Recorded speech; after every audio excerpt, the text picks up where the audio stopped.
Okay, so today this is a fairly short lesson, and it is about something that we already started talking about. It's when derivatives don't exist. So we've already looked at one situation. Okay, so differentiability. What does differentiate mean? Different. It does. You're right. It does. But in calculus, what does it mean? Find the derivative. Okay, so differentiate. So differentiability, we're going to be looking at situations where there is and isn't a derivative. Okay, so a function f of x will not have a derivative at a point where the slopes of the secant lines fail to approach a limit as x approaches a. Below is an illustration of 4 different situations where this occurs. A function whose graph is otherwise smooth will fail to have a derivative at a point where the graph has a corner, cusp, vertical tangent, or discontinuity. Okay, so when we have a graph that comes together 2 straight segments, we call that a corner. That kind of makes sense. I mean, it's like, it's like a corner. So you have 2 rigid segments that are coming together at one point. The slope of one is not equal to the slope of the other, and the closer we come into this point x equals 0, those slopes are not converging on the same slope. So at x equals 0, we have no derivative.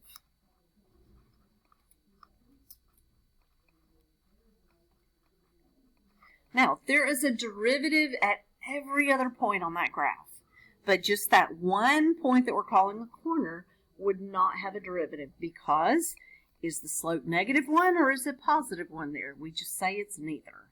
Yes? Oh, wait. You can't have a corner unless they're different, right? Right. Exactly. That's okay. All right, so this next picture is what we call a cusp. A cusp is like a curved corner.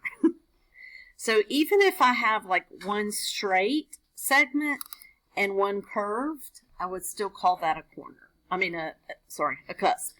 So if there's any curve to it coming together, but it's still coming together at a point, then we call that a cusp.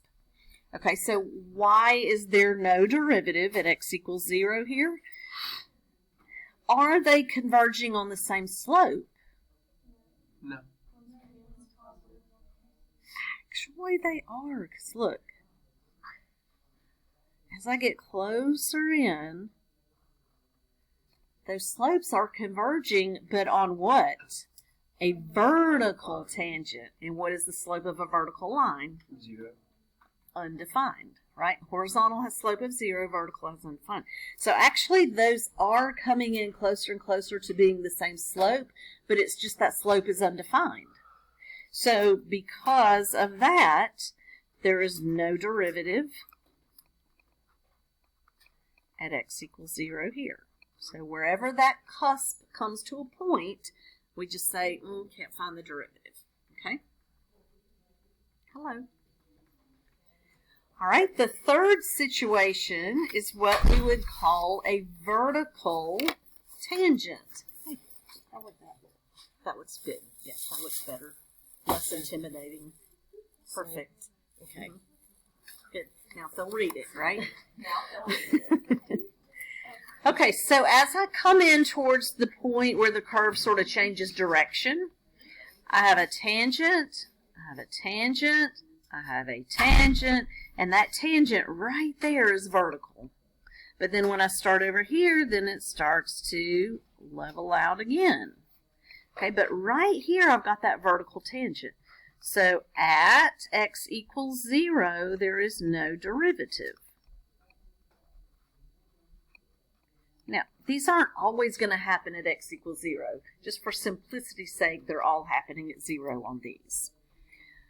Okay, and this is called a vertical tangent. Abby, did you have a question? Yes, ma'am. So on the cusp one, would those be like the x under the radical? Could be, yes. They will often involve a radical, like x to the 2/3, which means cube root of x squared. So yes, they often do involve a radical. Okay, and then this last one, no big surprise, this is called discontinuity. Okay, where is the discontinuity occurring? At x equals 0. Okay, so anytime we have a break, we just say no derivative there. So this one has no derivative at x equals 0 because of the break.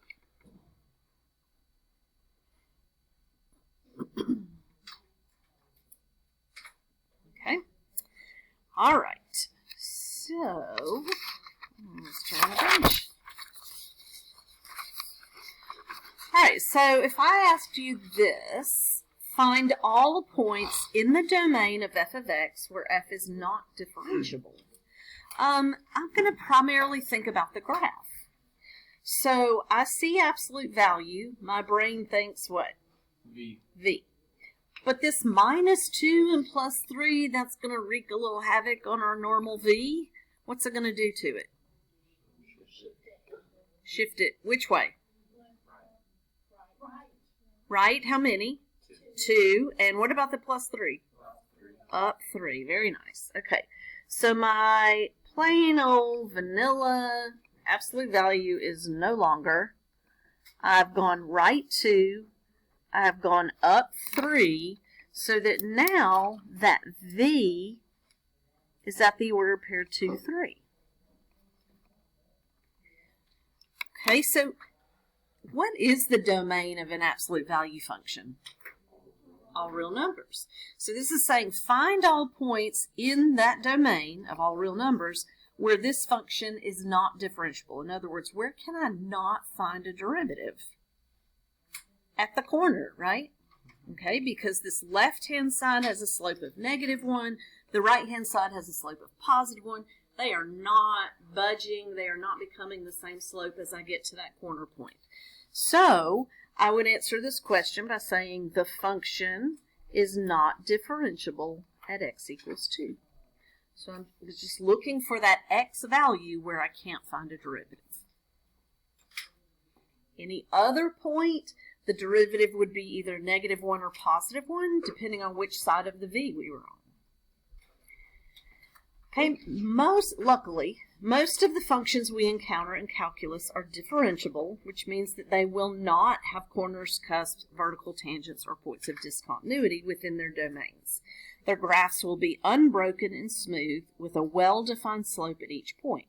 Polynomials are differentiable, rational functions, trig functions, exponential functions, log functions. Those are some that we often deal with, and all of those are differentiable everywhere. They're nice, smooth, without corners, cusps, or breaks. Okay, look at this statement. Differentiability implies local linearity. Well, that sounds so fancy. Okay, is this true? If it is cloudy, it is raining. No.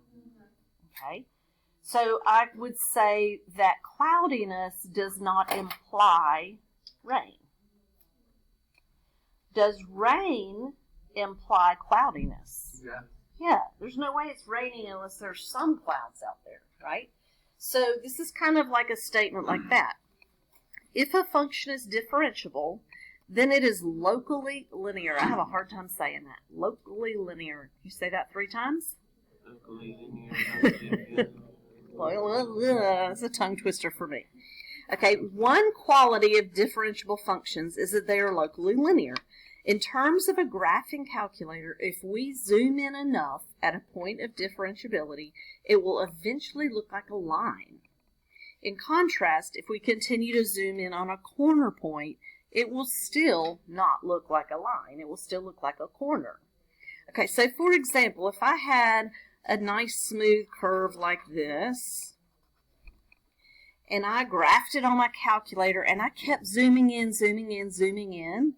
enough, any one particular place is eventually going to just look like a line on my screen.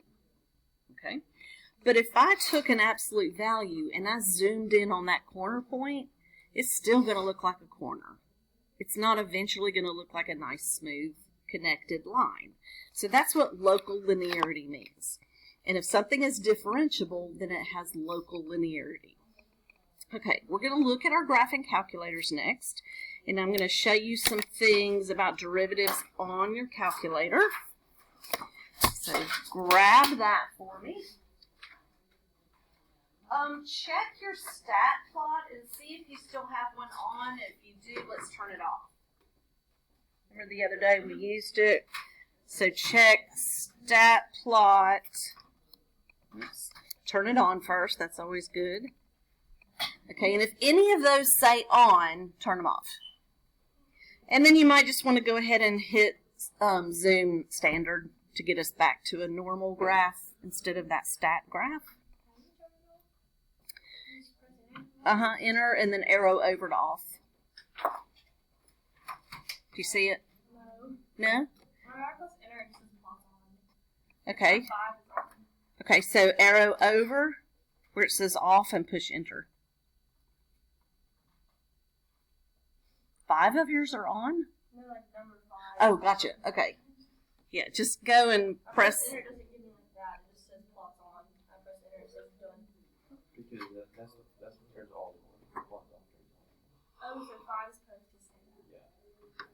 Then never mind. You're good now? Do zoom standard and see if you just get it. Okay. Do zoom standard and see if you get just a plain old graph. No. Oh, do 4. I hit another off. Okay, all right, we should be good now. Okay, so before we actually graph a derivative, let's look at how the calculator finds derivatives. Because you know, this is just a little computer, and it's programmed to do whatever we ask it to do. Okay, so this is what the calculator will do. It will take, for small values of h, the difference quotient. This fraction is called the difference quotient. Does that look familiar? Yeah. Okay, it's what we put the limit in front of when we wanted to find a derivative, right? So it's kind of the slope formula part of it. Often provides a good numerical approximation of the derivative. However, the same value of h will usually yield a better approximation if we use the symmetric difference quotient. How is this different? Because it's f of a of h. Okay, we've got an a plus h. That's cool. We've been using that. But then we have an a minus h. And then it's over 2h. So let's look at this crazy complex diagram here, and I'll show you where that comes from. So this is what the calculator does. You tell it a function, and you tell it, hey, I want the derivative at this right here. So the calculator is going to go to the right. I think it's programmed to go to the right 0.001, and it picks a point. But then it goes to the left of that point, 0.001, picks that point, and then finds the slope between them. Okay, so you're saying, okay, find the slope right here. It's going to go to the right a smidge, to the left a smidge, take those 2 points, use your slope formula. So that's what the calculator's doing. You need to go. Okay, good luck. All right, and so that's what this formula is representing. Okay, which is what our calculator uses to calculate the derivative. All right, so let's see where we would find derivative on our calculator. Go to your handy-dandy math menu and arrow down to number 8. In deriv, that means derivative. Okay, so let's push enter, and we get this fancy notation. Okay, so d over dx is what we need, because x is going to be our independent variable. So that means derivative. Now, it wants the function in this set of parentheses. Let's just use x squared for right now. And then it's like, okay, what number do you want the slope at? Let's say we want the slope at 3. So it's going to take a parabola, calculate the slope at 3. And there we go. So all that limit stuff we did would have yielded the same answer here. Okay? What's wrong, Macy? Is it making you mad? Yeah. You can do that whole thing. You can. Okay, so let's think about that graph. If I graphed y equals x squared. Oh, that is not what I needed. Delete, x squared. Okay, parabola. And if I said I want to find the slope at x equals 3, well, that would be somewhere over here, right? It's reasonable to expect that to be a positive slope of 6, right? All right, so what if I wanted the slope at, so let's do math, derivative, our variable is x, we'll stick with x squared. What if I wanted to find the slope at negative 4.76? That could be a pain to do by hand, right? Well, there's our slope. Negative 9.5. Okay, does that make sense? Sure, it makes sense. I was like negative 4.5-ish over here, so yeah, that slope should definitely be negative, pretty steep. So it makes sense. It's reasonable that would be our slope. Okay, now let's say that we had, go to y equals, and let's do just a crazy function like, I don't know, e raised to the x plus 5x cubed minus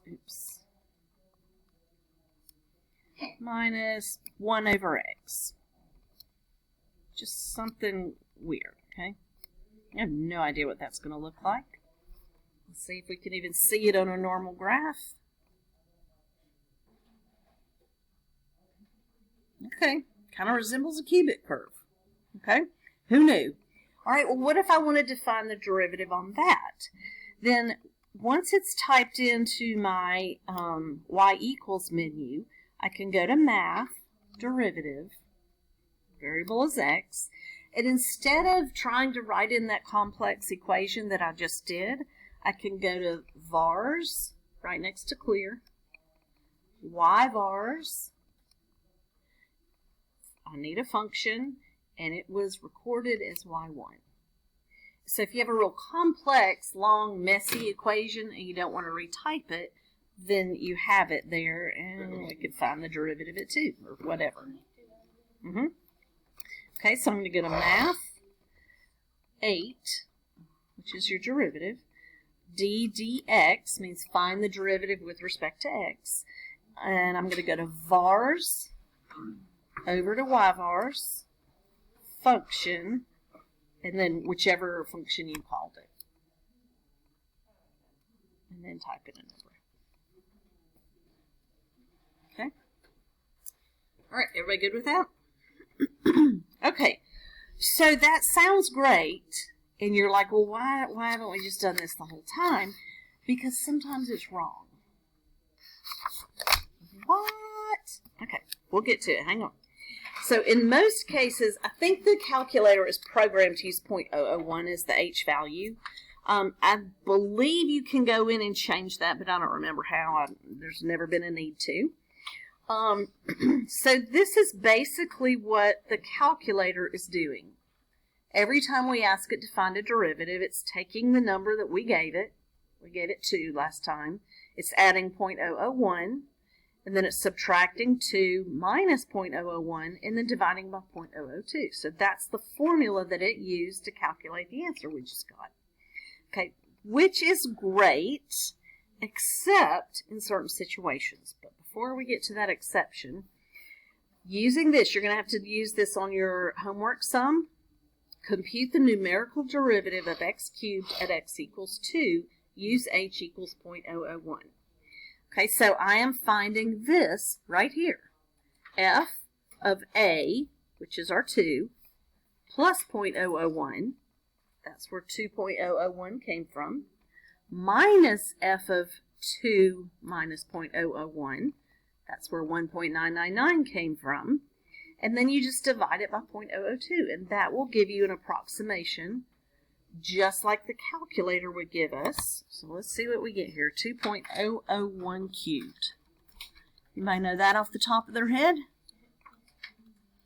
Oh dear. 8.13272731.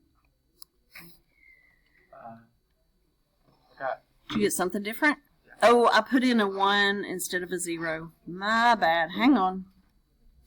2.001 cubed. Ooh, let's redo that.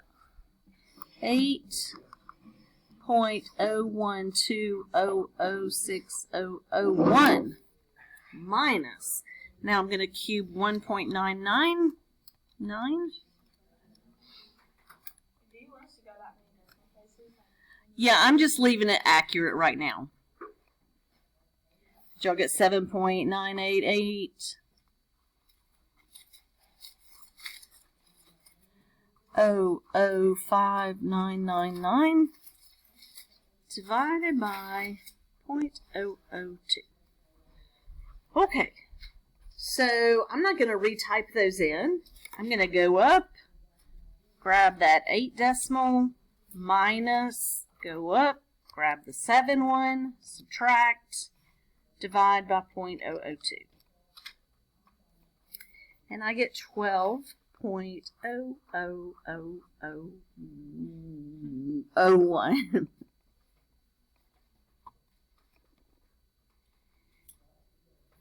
Okay, so what would you call that? 12. Okay. All right, so let's ask the calculator to do this. Okay, I want to see if you remember how. Find the derivative of x cubed at x equals 2.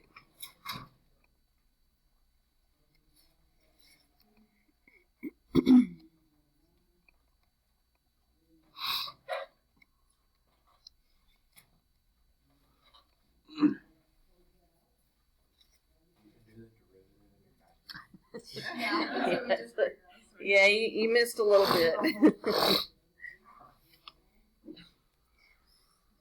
Okay, so we got the same exact answer down to every 0 and 0.00001 because this is the exact formula that the calculator just used. Okay, now sometimes this is wrong. Great. Okay, here's an example of when it's wrong. Think about the graph of absolute value of x.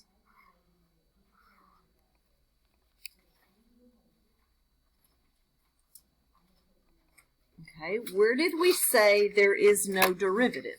At x equals 0. At x equals 0. But if I ask my calculator to find the derivative of this at 0, it is going to go a little bit to the right, and it is going to go a little bit to the left, and pick those 2 points, and find the slope. 0. And guess what it's going to tell me? 0. 0. But there is no derivative at 0. So we just have to have some knowledge of what we're looking for to catch those few. There aren't many, but there are a few mistakes like that the calculator will do. Okay, so we can try it. We can say, all right, find the derivative of absolute value at 0. Okay, I can go to math. 8, x is my independent variable. For absolute value, remember it's under math. Number, ABX, ABS, and I want it at 0. And it's going to totally lie to me and tell me, oh yeah, that derivative is 0, got it. But it's not. Okay, so there's no way to get around that. We just have to have knowledge of the absolute value graph not having a derivative at the corner. Okay? Anywhere else I could find it, but not at that point. But just the method that it uses, which is a good method. I mean, you know, going a little to the right and a little to the left and then finding the slope, that's a good plan. But there are just a few different types of functions where it doesn't work out real well. Okay? All right, do you remember the other day, yesterday we had to identify the graph that was its own derivative? Okay, and there were 2 usually that people were debating. Square root of x and e to the x. So let's look at a graph of a derivative on our calculator. The point it doesn't exist. Right, at the corner it doesn't exist. But the calculator won't tell us that. Okay, so let's type in, let's do square root of x first. Okay, so we know what that looks like. Here we go. And that one was kind of confusing people. They were thinking that this might be the one that was its own derivative. But let's actually graph its derivative. Go down to y2. And I'm going to get the derivative the same way. I'm going to go to Math, 8, and type it in again. Derivative with respect to x of square root of x. Now, I don't want the derivative at a particular number. I want to see the derivative for everything, so I'm going to do it x equals x. Just give me everything.